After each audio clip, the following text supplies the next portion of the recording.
നമസ്കാരം സർ. നമസ്കാരം പ്രിയൻ, നമസ്കാരം സർ. ഇപ്പോൾ അമേരിക്ക സൗദി അറേബ്യക്ക് ആണവ ശക്തി കൊടുക്കാനുള്ള കരാറിലേക്ക് നീങ്ങുന്നു.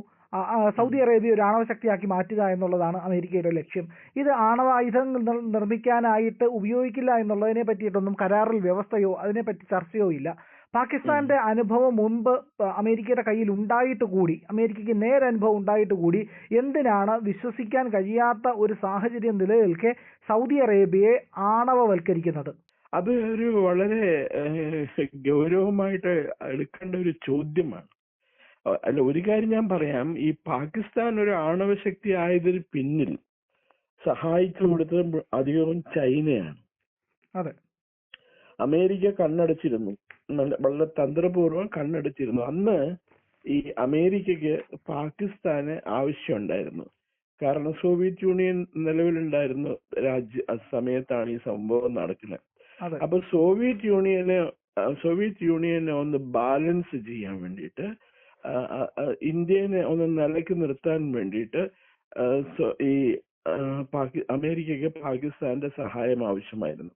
അപ്പൊ അമേരിക്ക നേരിട്ട് അവർക്ക് അണ്വായുധത്തിനുള്ള സഹായമോ അണ്വായുധങ്ങളും നൽകിയില്ല. പക്ഷെ അവര് മറ്റു രാജ്യങ്ങളിൽ നിന്ന് കള്ളത്തരം കാണിച്ചു. പാകിസ്ഥാനികൾ പൊതുവെ കള്ളത്തരത്തിൽ 1-ാം നമ്പർ ആൾക്കാരാണല്ലോ. അവര് ആ ന്യൂക്ലിയർ രഹസ്യം വികസിപ്പിച്ചെടുക്കാനായിട്ട് അമേരിക്ക പരോക്ഷമായിട്ട് അവരെ സഹായിച്ചിട്ടുണ്ട്. ഈ AQ ഖാൻ എന്ന് പറയുന്ന വ്യക്തി, അയാളൊരു ഫിസിസിസ്റ്റ് ആണ്. അയാള്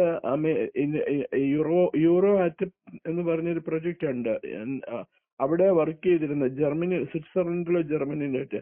അവിടെ നിന്നും ഈ ന്യൂക്ലിയർ ബോംബ് ഉണ്ടാക്കാനായിട്ടുള്ള രഹസ്യം ചോർത്തിക്കൊണ്ടുവന്ന് അത് പാകിസ്ഥാനിൽ വെച്ച് ഡെവലപ്പ് ചെയ്ത്, അങ്ങനെയാണ് അവർ ലോകത്തിലെ ആദ്യത്തെ ഇസ്ലാമിക് ന്യൂക്ലിയർ ബോംബ് ഡെവലപ്പ് ചെയ്തത്. 1998 അവർ സ്ഫോടനം നടത്തിയത്. ഇന്ത്യ പൊക്രാനിലെ 2ാമത്തെ സ്ഫോടനം നടത്തിയ ഉടനെ തന്നെയാണ് അവര് സ്ഫോടനം നടത്തിയത്. അതിന് അവരെ ഹെൽപ്പ് ചെയ്തത് മുഴുവനും സൗദി അറേബ്യയും ലിബിയയുമായിരുന്നു സാമ്പത്തികമായിട്ട്. അതിന് നന്ദി പ്രകടനമായിട്ടാണ് പാകിസ്ഥാൻ, ഇറാൻ, അതുപോലെ തന്നെ ലിബിയ, ഉത്തര കൊറിയ, ഈ 3 രാജ്യങ്ങൾക്ക് ന്യൂക്ലിയർ സീക്രട്ട് ചോർത്തി നൽകിയത്. അതിന്റെ എല്ലാ തെളിവുമുണ്ട്. അതിന്റെ ലിബിയക്ക് കൊടുത്ത ന്യൂക്ലിയർ സീക്രട്ട് അത് ഇന്ത്യ ടുഡേയിൽ പറഞ്ഞിട്ടുണ്ട്. ഒരു ന്യൂക്ലിയർ സീക്രട്ട് ഈ ഖാൻ സ്ഥിരം ഡ്രസ്സ് മേടിച്ചോണ്ടിരുന്നത്. അയാൾ എപ്പോഴും നല്ല വില കൂടിയ സൂട്ടുകളൊക്കെയാണ് ധരിച്ചിരുന്നത്. അയാള് ഇസ്ലാമാബാദിലോ റാവൽപിണ്ടിയിലോ ഏതോ ഒരു വലിയ ഹൈ ഫാഷൻ കടയിൽ നിന്ന് മേടിച്ച്, ഈ നമ്മുടെ വസ്ത്രങ്ങൾ മേടിക്കുമ്പോൾ നമുക്കൊരു ജാക്കറ്റിനകത്ത് ഒരു പാക്കറ്റിനകത്തിട്ടാണല്ലോ തരുന്നത്. ആ പാക്കറ്റിന്റെ പുറത്ത് അതിന്റെ ഉള്ളിലാണ് അയാള് ഈ ന്യൂക്ലിയർ ഇതിന്റെ സീക്രട്സും ഇതെല്ലാം എഴുതി ലിബിയനെ ഏൽപ്പിച്ചത്. അത് ലിബിയ അവർക്ക് അവരുടെ മറ്റൊരു ആവശ്യം വന്നപ്പോൾ അത് ചൈനയ്ക്കോ അമേരിക്കയ്ക്കോ കൈമാറി. അങ്ങനെയാണ് പാകിസ്ഥാൻ ഇവർക്ക് രഹസ്യമായിട്ട് ഡീല് നൽകി ഇവർക്ക് എത്തിച്ചു കൊടുത്തു എന്നുള്ള കാര്യം മനസ്സിലാക്കണം. എനിവേ, ഇപ്പൊ അമേരിക്കയും സൗദി അറേബ്യയുമായിട്ടുള്ള ഡീല് എല്ലാവരെയും അത്ഭുതപ്പെടുത്തിയിട്ടുണ്ട്. കാരണം Saudi Arabia nuclear non proliferation ട്രീറ്റിയിൽ, അതായത് അണ്വായുധ നിയന്ത്രണ നിരോധന കരാറിൽ ഒപ്പിട്ടിട്ടൊന്നുമില്ല. അങ്ങനെ ഒപ്പിടാത്തൊരു രാജ്യത്തിന് എന്തുകൊണ്ടാണ് അമേരിക്ക യുറേനിയം നൽകാനായിട്ട് തീരുമാനിച്ചിരിക്കുന്നത്? അല്ലെങ്കിൽ യുറേനിയം സെൻട്രിഫ്യൂജ് എന്തുകൊണ്ടാണ് നൽകാൻ തീരുമാനിച്ചിരിക്കുന്നത്? ഇപ്പൊ ഈ സെൻട്രിഫ്യൂജ് എന്ന് പറഞ്ഞാല് നമ്മളുടെ കയ്യിലുള്ള യുറേനിയം വളരെ ലോ ക്വാളിറ്റി യുറേനിയം ആയിരിക്കും. അത് വെപ്പൺ ഗ്രേഡ് യുറേനിയമായിട്ട് പ്രൊമോട്ട് ചെയ്യാനായിട്ട്, ശക്തിയാക്കാനായിട്ട് ഉപയോഗിക്കുന്ന ഒരു യന്ത്രമാണ് ഈ സെൻട്രിഫ്യൂജ് എന്ന് പറയുന്നത്. ഇപ്പോ കാര്യം അവര് സൗദി അറേബ്യ പറഞ്ഞിട്ടുണ്ട്, ഒരു ന്യൂക്ലിയർ ബോംബ് ഉണ്ടാക്കുക എന്നുള്ളത് ഞങ്ങളുടെ ലക്ഷ്യമല്ല. മനസ്സിലായില്ലേ? പക്ഷേ ഇറാൻ ഒരു ന്യൂക്ലിയർ ബോംബ് ഡെവലപ്പ് ചെയ്ത് കഴിഞ്ഞാൽ ഉടനെ തന്നെ ഞങ്ങൾക്കൊരു ന്യൂക്ലിയർ ബോംബ് ഞങ്ങൾ ഉണ്ടാക്കും എന്ന് അവരുടെ ക്രൗൺ പ്രിൻസ്, ഇപ്പോഴത്തെ ഏറ്റവും വലിയ രാഷ്ട്രത്തലവനുമായ മുഹമ്മദ് ബിൻ സൽമാൻ MBS പറഞ്ഞിട്ടുണ്ട്. ഇത് പറഞ്ഞിട്ട് കുറച്ച് ദിവസമായിട്ടില്ല, അദ്ദേഹം പറഞ്ഞിട്ടുണ്ട് ഇറാന് ന്യൂക്ലിയർ ബോംബ് ഉണ്ടാക്കി കഴിഞ്ഞാൽ ഞങ്ങൾ ന്യൂക്ലിയർ ബോംബ് ഉണ്ടാക്കുന്നതാണ് പറഞ്ഞിരിക്കുന്നത്. അത് മാത്രല്ല ഒരു കാര്യം ഓർക്കുന്നുണ്ട്, കഴിഞ്ഞ വർഷമാണ് തോന്നുന്നു സെപ്റ്റംബറിലോ മറ്റേ ഈ സൗദി അറേബ്യയും പാകിസ്ഥാനും തമ്മിൽ ഒരു ഒരു ഒരു മിലിറ്ററി പാക്ട് ഒപ്പിട്ടിട്ടുണ്ട്. ആ മിലിറ്ററി പാക്ട് പ്രകാരം ഇരു രാജ്യങ്ങൾക്കെതിരെ ആരെങ്കിലും ആക്രമണം നടത്തിയാൽ, ഉദാഹരണത്തിന് സൗദി അറേബ്യക്കെതിരെ ഒരു രാജ്യം ആക്രമണം നടത്തിയാൽ ആ രാജ്യം പാകിസ്ഥാന്റെയും ശത്രുവായിട്ട് തീരും. സൗദി അറേബ്യനെ സഹായിക്കാനായിട്ട് ഉടനെ പാകിസ്ഥാൻ എത്തും സൈനികമായിട്ടൊക്കെ. അതേപോലെ പാകിസ്ഥാനെ ആരെങ്കിലും ആക്രമിച്ചു കഴിഞ്ഞാൽ അത് സൗദി അറേബ്യക്ക് നേരെ നടക്കുന്ന ആക്രമണമായിട്ട് അവർ കണക്കാക്കും. ആ രാജ്യത്തിനെതിരെ സൗദി അറേബ്യയും എത്തിച്ചേരും എന്ന് ഉള്ളതാണ് ആ കരാറ്. ആ കരാർ പ്രകാരം ഇന്ത്യയുടെ പൊസിഷൻ എന്താണ് എന്നുള്ളത് അവർ വ്യക്തമാക്കിയിട്ടില്ല സൗദി അറേബ്യ. അതേസമയം പാകിസ്ഥാൻ പറഞ്ഞിട്ടുണ്ട് ആരാണെങ്കിലും, ഇന്ത്യ എന്നുള്ള പേര് പറയാതെ ആരാണെങ്കിലും ആക്രമിച്ചു കഴിഞ്ഞാൽ ഈ മിലിറ്ററി പാക്ട് ഉള്ളിടത്തോളം കാലം ഇന്ത്യക്ക് പാകിസ്ഥാന് ഒന്നും ഭയപ്പെടാനില്ല എന്നാണ് പറഞ്ഞത്. അപ്പൊ ഇപ്പൊ വേണമെങ്കിൽ ഇന്ത്യയെ ആക്രമിക്കാം. യെസ്, അത്രേ ഉള്ളൂ. കാരണം മുസ്ലിങ്ങളല്ലേ, അവർക്ക് എത്രയാണെങ്കിലും ചോരയുടെ നിറം അവർക്കൊക്കെ ചുമപ്പല്ലല്ലോ, പച്ചയല്ലേ, പച്ച നിറത്തിലുള്ള ചോരല്ലേ. നമ്മുടെ കെൻ കുഞ്ഞമ്മദിനൊക്കെ പോലെ ആൾക്കാർ പറയില്ലേ, അവൻ ചുവന്ന പട്ടിൽ പൊതിഞ്ഞ മരതക മാണിക്യം എന്നാണൊക്കെയല്ലേ അവര് പറഞ്ഞുകൊണ്ട് നടക്കുന്നത്. അപ്പൊ അതേപോലെ സൗദി അറേബ്യയും പാകിസ്ഥാനൊക്കെ നല്ല ഒന്നാന്തരം മരതക മാണിക്യങ്ങളാണ്, പച്ച നിറത്തിലുള്ള മാണിക്യങ്ങളാണ്. അപ്പൊ അവര് ഇന്ത്യക്കെതിരെ തിരിയാനായിട്ടൊന്നും വലിയ താമസം വേണ്ടി വരില്ല.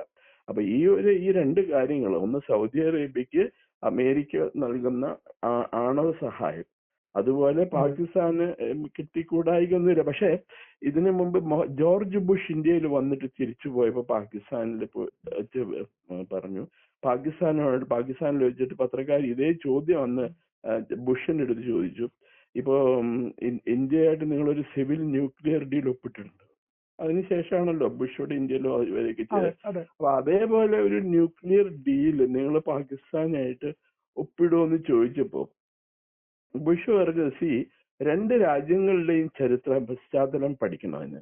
ഇന്ത്യയെ സംബന്ധിച്ചിടത്തോളം അങ്ങനെ ഒരു പ്രശ്നം ഞങ്ങൾക്ക് ഇല്ല. കാരണം അവര് തെളിയിച്ചിട്ടുണ്ട്, അവർ വളരെ ഓണസ്റ്റ് ആണെന്ന് അവർ തെളിയിച്ചിട്ടുണ്ട്. അവരാർക്കും ന്യൂക്ലിയർ ബോംബ് കൊടുക്കുകയോ വയ്ക്കുകയോ അതൊന്നും ചെയ്യില്ല. അവരൊരു കാര്യം പറഞ്ഞാൽ പറഞ്ഞതുപോലെ അവർ ചെയ്യുള്ളൂ എന്ന് പറഞ്ഞു. അതേസമയം പാകിസ്ഥാനെ പറ്റിയിട്ട് അങ്ങനെ ഒരു അഗ്രിമെന്റ്, അങ്ങനെ ഒരു കാര്യം പറയാനില്ല. അത് അദ്ദേഹത്തിന്റെ മനസ്സിലുള്ളത് ഈ AQ ഖാൻ ഇറാനും പിന്നെ ലിബിയയ്ക്കും അതുപോലെ ഉത്തര കൊറിയയ്ക്കും ന്യൂക്ലിയർ സീക്രറ്റ് ചോർത്തിക്കൊടുത്ത വിവരങ്ങളാണ് അദ്ദേഹത്തിന്റെ മനസ്സിലുണ്ടായിരുന്നതെന്നാണ് അന്നത്തെ രാഷ്ട്രീയ നിരീക്ഷകർ പറഞ്ഞത്.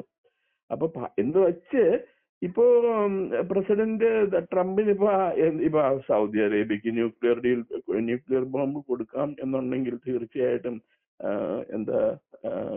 പാകിസ്ഥാന് കൊടുത്തുകൂടായൊന്നുമില്ല. അത് നമുക്ക് റൂൾ ഔട്ട് ചെയ്യാൻ പറ്റൂല. പിന്നെ വേറൊന്നുള്ളത്, ഈ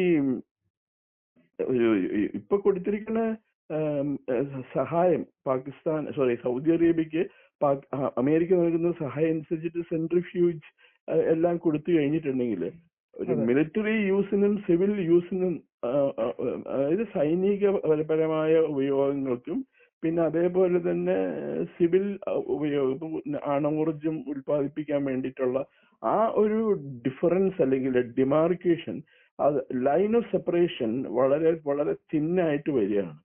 എപ്പോ വേണമെങ്കിലും അവർക്ക് അണുബോംബ് ഉൽപ്പാദിപ്പിക്കാൻ പറ്റുന്ന സൗദി അറേബ്യ പറഞ്ഞ സ്ഥിതിക്ക് അവരത് ഉൽപ്പാദിപ്പിക്കുക തന്നെ ചെയ്യും. കാരണം ആ ഒരു